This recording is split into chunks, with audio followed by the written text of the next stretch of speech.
السلام علیکم ورحمۃ اللہ۔ میرے دوستوں، میرے بزرگوں اور سننے والی میری بہنوں، آج آپ کے سامنے یہ مسئلہ بیان کروں گا کہ کیا زبردستی جبری طلاق ہو جاتی ہے؟ اگر کوئی آدمی کسی کے کن پٹی پہ پستول رکھ کر اس کو کہو میں تمہیں گولی مار دوں گا ورنہ اپنی بیوی کو طلاق دے دے، یا ڈاکو گھس جائیں کسی گھر میں، یا کسی آدمی کو، امیر آدمی کو کسی کی بیوی پسند آ جائے اور وہ رات کو اسلحہ لے کے اس کے گھر میں دیواریں پھلانگ کے داخل ہو جائے اور کہے اپنی بیوی کو طلاق دے ورنہ میں تجھے گولی مار دوں گا، تو اس طرح وہ اپنی جان بچانے کے لیے طلاق دے دے تو یہ طلاق واقع ہو جاتی ہے کہ نہیں؟ تو میرے بھائیوں، اس مسئلے میں احناف کے نزدیک طلاق ہو جاتی ہے، جس طرح بہشتی زیور حصہ چہارم صفحہ نمبر 16 اور 17 میں اشرف علی تھانوی رحمہ اللہ لکھتے ہیں کہ وہ طلاق ہو جاتی ہے۔ شرح ہدایہ جلد نمبر 2 صفحہ 238 کے اندر ہے، اور در مختار جلد نمبر 1 صفحہ 217 کے اندر، اور دیوبندیوں کے تقی عثمانی فتاوی عثمانیہ جلد نمبر 2 صفحہ 323 کے اندر لکھتے ہیں کہ جبری طلاق ہو جاتی ہے۔ اس طرح اکثر کتب فقہ حنفیہ میں ہے کہ زبردستی کی طلاق ہو جاتی ہے، یعنی اگر کسی کو مار پیٹ کر ڈرا دھمکا کر طلاق دلوائی جائے تو طلاق واقع ہو جاتی ہے۔ تو میرے بھائیوں، یہ ہے فقہ حنفی، دیوبندیوں اور بریلویوں کے نزدیک جبری طلاق ہو جاتی ہے، لیکن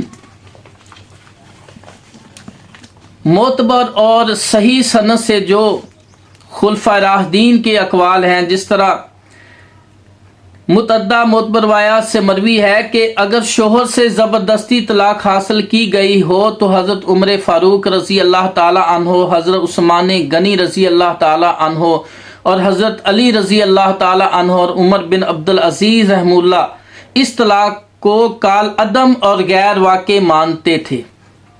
مصنف ابن ابی شیبہ جلد نمبر 5 صفحہ 31 میں، اور سنن سعید بن منصور جلد نمبر 1 صفحہ 271 میں، اور المحلہ بالآثار جلد نمبر 9 صفحہ 463 میں ہے کہ حضرت عمر فاروق، عثمان غنی، علی رضی اللہ تعالی عنہ، عمر بن عبدالعزیز جبری طلاق کو کے متعلق فرماتے ہیں کہ واقع نہیں ہوتی، زبردستی طلاق نہیں ہوتی۔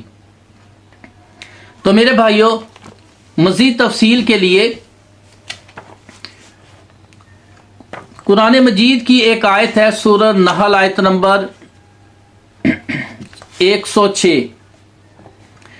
قرآن مجید کی ایک آیت کا خلاصہ یہ کہ اگر کسی مسلمان کو کافر لوگ پکڑ لیں اور طاقت کے ذریعے کفر کہنے پر مجبور کر دیں تو وہ شخص کافر نہیں ہوتا۔ سورہ نحل آیت نمبر 106۔ امام قرطبی رحمہ اللہ، مفسر قرآن امام قرطبی رحمہ اللہ فرماتے ہیں، تفسیر قرطبی جلد نمبر 10 صفحہ 184 میں، کہ امام شافعی رحمۃ اللہ اور ان کے ساتھیوں نے فرمایا اس پر جبری طلاق میں سے کوئی چیز لازم نہیں ہوتی۔ قاضی ابو بکر ابن ابی مالکی نے اور امام قرطبی نے دونوں نے فرمایا کہ امام ابو حنیفہ رحمۃ اللہ کی طرف منسوب قیاس کو باطل قرار دیا۔ جبری طلاق کے بارے میں جو امام ابو حنیفہ فرمایا، ان کا یہ قیاس باطل ہے۔ احکام القرآن ابن ابی مالکی جلد نمبر 3 صفحہ نمبر ہے 1181، اور تفسیر قرطبی جلد نمبر 10 صفحہ 184 میں۔ ثابت بن ایاز بن احنف رحمۃ اللہ ثقہ تابعی ہیں کہ اپنے بیان کردہ واقعے سے ثابت ہے کہ سیدنا عبداللہ بن عمر اور سیدنا عبداللہ بن زبیر رضی اللہ تعالیٰ نے فرمایا جبری طلاق واقع نہیں ہوتی۔ موطا امام مالک روایت یحییٰ بن یحییٰ جلد نمبر 1 صفحہ 8 587، روایت نمبر ہے 1280، سندہ صحیح۔ اس طرح سنن کبریٰ بیہقی جلد نمبر 7 صفحہ نمبر ہے 358 و سندہ صحیح۔ اس روایت میں عبداللہ بن عمر اور عبداللہ بن زبیر رضی اللہ عنہ کے نزدیک جبری طلاق واقع نہیں ہوتی۔ تو میرے بھائیوں، حافظ ابن حجر اسقلانی رحمۃ اللہ نے فرمایا، اور جمہور کے نزدیک بادشاہ ہو یا چور ڈاکو جبری طلاق واقع ہونے کا کوئی اعتبار نہیں۔ فتح الباری جلد نمبر 9 صفحہ 390۔ اسی طرح عبداللہ بن عباس رضی اللہ تعالیٰ سے مروی ہے کہ مجبور کی طلاق نہیں ہوتی۔ سنن سعید بن منصور روایت نمبر 1143، سنن کبریٰ بیہقی جلد نمبر 7 اور صفحہ نمبر ہے 358، مصنف ابن ابی شیبہ روایت نمبر 18330۔ یعنی حضرت عمر فاروق رضی اللہ تعالیٰ، حضرت عثمان غنی اور حضرت علی رضی اللہ تعالیٰ کے نزدیک جبری طلاق واقع نہیں ہوتی۔ اسی طرح حضرت عبداللہ بن زبیر، عبداللہ بن عمر اور عبداللہ بن عباس رضی اللہ تعالیٰ کے نزدیک بھی جبری طلاق نہیں ہوتی، اور اسی طرح عمر بن عبدالعزیز رحمۃ اللہ کے نزدیک بھی اور عطا بن ابی رباح رحمۃ اللہ کے نزدیک بھی جبری طلاق واقع نہیں ہوتی۔ تو میرے بھائیوں، امام مالک، امام شافعی، احمد بن حنبل اور بہت سے اماموں کا یہ مسلک ہے کہ جبری طلاق واقع نہیں ہوتی، اور یہی جمہور علماء کا مذہب ہے۔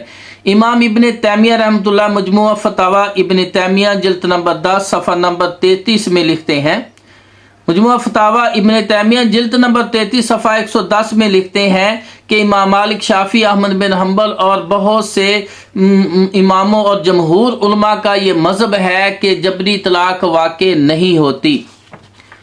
اور اسی طرح امام شافعی رحمۃ اللہ نے فرمایا، اہل مدینہ پر جعفر بن سلیمان بن علی ہاشمی حکمران تھا، پھر اس نے امام مالک کو بلایا اور کہا، تم وہ ہو جو جبری طلاق کے واقع ہونے کو نہیں مانتے اور بیعت کے باطل ہونے کا فتویٰ دیتے ہو۔ پھر اس نے آپ کی ننگی پیٹھ پر 100 کوڑے لگوائے، حتیٰ کہ آپ کا کندھا اتر گیا اور آپ خود اپنے ہاتھ سے اپنا بٹن بند نہیں کر سکتے تھے۔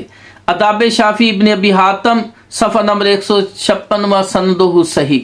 تو میرے بھائیوں، پتہ چلا کہ حضرت عمر فاروق، حضرت عثمان غنی، حضرت علی رضی اللہ کے نزدیک اور حضرت عبداللہ بن عباس، عبداللہ بن عمر، عبداللہ بن زبیر کے نزدیک جبری طلاق نہیں ہوتی۔